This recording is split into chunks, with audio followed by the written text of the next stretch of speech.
put on a show, you know, especially for those fans that are going to have that special opportunity to be in the building when so many others can't. To me, he always carries that Akron on his back responsibility of every time I step on the court, I'm supposed to give my best because there's a young kid in Akron or Cleveland that won't get this opportunity, and I have to handle it responsibly. So I don't know what the numbers will look like at the end of the day. I mean, when he wakes up, it's 25, 5, and 5. But he could go for more than that tonight. James, you said it the other day. When you went back home and played, you ate several dinners. Much. Yeah, I went to my mom's house, my grandmother's house. I was sluggish, man. You got to be careful. But no, that's not LeBron. I think, you know, when he came back, you know, from Miami, you know, then he, you know, came back as a Laker last year. I think he had a game in Cleveland before he was injured. His first year, because last year it was after COVID. That's right. Yep. And so, yeah, I think, you know, every time he goes home, because he makes it known that Akron is where he's from, and, you know, he was an unknown kid that he had a lot of help from the park and recreation people, and so he's real conscious about that. But I think he also understands that, hey, you know, the team, we got to take care of business. If I have to, yeah, you know, it'll come naturally for me to put on a show for my homeboys and Akron. But, you know, yeah, playing at home is, you know, good home cooking as long as you don't do what I did and eat too much butter cake. You know. Yeah, that sounds so good right now, though. Let's get you live to Lakers reporter Mike Trudell, who joins us from down the hall. LeBron back playing in Cleveland for just the second time, Mike. That's right. Welcome to the Green Room, Allie and gentlemen. It's nice to see you guys, as always. So I was just sitting around watching the Celtics and the Cavs last night, and all of a sudden, boy, did former Laker JaVale McGee make a ridiculous point guard play to the point that we actually thought we were going to have to watch it ourselves. So let's take a look, and then Frank will talk about it. Woo!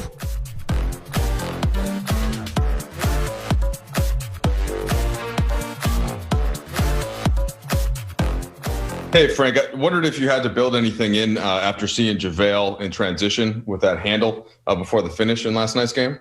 One. You know, I mean, that's the obvious call when you see somebody that size make a move like that in the open court, you know. No, it's going to be great to be reunited for a night with JaVale and get to see him. You know, obviously, I don't know if we're allowed to shake hands and whatnot, but it'd be great to see him in person. Fair enough. Hey, what stands out about this matchup? I know they'll be without Nance Jr., but they've been playing really well defensively, seems like, and offense has been a little bit behind. What have you seen from the Cavs?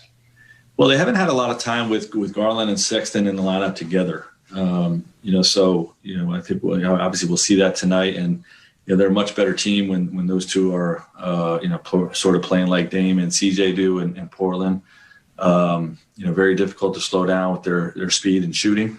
And, you know, we'll see, you know, obviously Kevin Love is out and now Nance is out as well. So we'll see what they're going to do at the power forward position. They could go small with Prince, or they have played lineups with two centers this year. And, you know, with JaVale playing against his former team and, you know, the recent acquisition of Jared Allen, you know, I anticipate we could see that as well.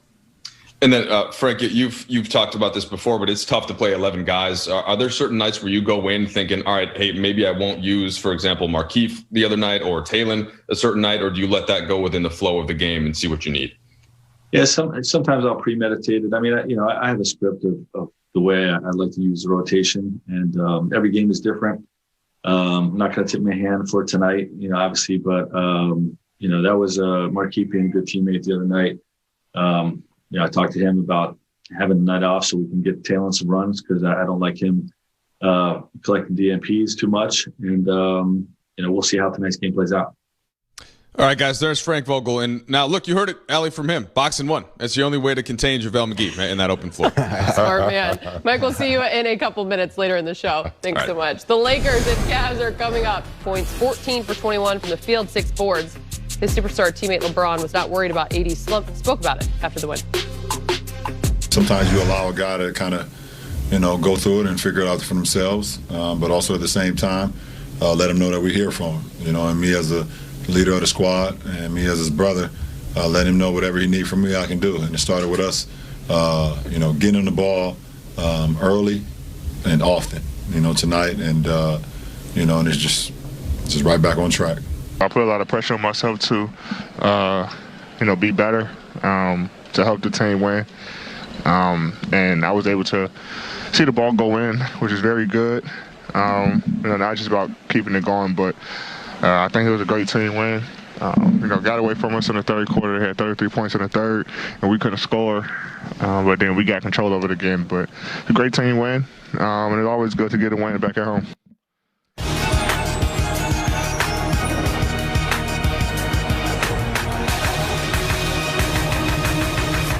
With that, we want to welcome in our Lakers insider, Mike Bresnahan. It's time for Brez's three-point play. 3 things that you were looking forward to in this game. And hey, we begin with AD, that monster bounce-back game in Chicago. Yeah, how do we not? I mean, last week he was a little bit down on himself. He said those 6 words that made him instantly infamous. I think I suck now. I tend to disagree, though. He's a pretty good player, just kind of lost focus maybe for a week or so. He's back, as you saw by some of those highlights. 37 points against Chicago, 26 in the first half, and he went to work. A lot of it down low, some free throws as well mixed in there. Small little side note, feel bad for Lauri Markkanen. He really got pushed around by AD. And also AD even found rhythm behind the arc. He was struggling for the past 2 weeks from three-point range, hit 2 of 3. So he's kind of back there a little bit. Good test tonight. Some very good big men for Cleveland, Andre Drummond, and of course Jarrett Allen, who they just acquired from Brooklyn. Pretty good test for AD, huh, Fish? Yeah, good size up front. Guys that are rim protectors, shot blockers, a little more length than he saw in Chicago for sure. We were all surprised when AD said he was in a funk. Right. After the game the other night. But, it's great that he continues to challenge himself to be better and be the best version of himself every night. LeBron thinks of and approaches the game that way. And the team's responding to when he plays that way, and he's the first option. They play at a high level. So hopefully we'll see more of that tonight. Yeah, James, were you surprised when AD said that? I mean, great players criticize themselves often, but that way, that publicly, that was surprising to me. Sometimes if it's not brought out by the media or, by teammates or by coach, sometimes, it's helpful for them to bring it out and make it obvious so that they have that, not so much pressure, but that ownership on themselves. So, some people handle it differently. Some guys just lead by, do it by example, come out and play hard. He needs to verbalize it to his teammates to let them know that, look, I'm responsible, and we'll change that. And we know when it comes to Anthony, guys, that it starts on the defensive end and it's trickled on to his teammates. Brez, your second point, defense. What's not to love? Yeah, their defense is pretty good, right? I mean, obviously against Chicago, only allowed 33 points in that first half. That's the fewest the Lakers have allowed in the first half in 5 years. They took 4 charges. We talked a lot about that. Very active in the passing lanes. And they this is underrated about the Lakers, but they're pretty good in three-point defense. We talk a lot about how good they are shooting the three this year. They're actually third defensively when allowing players to shoot threes. So, Chicago 0 for 13 the other night from three-point range until finally hitting one about halfway through that third quarter. We forget about this. Their perimeter D has actually gotten better this year compared to last year, James. Yeah, we talked about that earlier, about missing, Dwight Howard and McGee as shot blockers, how they could get better. And I think they have on the perimeter. They do a good job of switching, between Caruso, Schroeder, Kuz. They really are active. Hands are active. Then you throw in LeBron. And I think AD took it as an insult when we said, they're lacking some shot blocking because he turned it on, shortly after we said that. So they're pretty good collectively, pretty good defensive team. Yeah, if there's one area where they're struggling, it's allowing points in the paint. They're 22nd in the league. Cleveland third offensively in scoring in the paint. Should be a good matchup for that tonight. Good numbers there. Your final point, THT. I found it interesting, but I loved it hearing from Frank Vogel. He didn't want him to earn too many DNPs. He was back in the rotation. Yeah, 2 in a row before he finally got in the game against Chicago. He got 10 points, played 21 minutes, and it wasn't garbage time. He had 8 points in the first half. So, kind of a weird week before that for him. 2 DNP CDs, and the game before that played only 3 minutes. The odd man out the other night, Markieff Morris, got the DNP CD. Fish, it's early. We're only about a quarter of the way through the season, but as a coach, you've got to be able to start thinking, what's the rotation going to look like down the road? Right now, THT in and Markieff out. Yeah, and it'll change, throughout the course of a season. 72-game schedule. There'll be different points throughout the year where matchups, opponents, what you feel like is missing most from the group at that time, and you make that adjustment. And that's, I think, the beauty of how Rob and Frank and the staff have put this group together. A very selfless group, unselfish. All they want to do is win. They are rooting for one another at a really high level. There are times where Jared Dudley plays a few minutes. Sometimes he doesn't play for 8 games.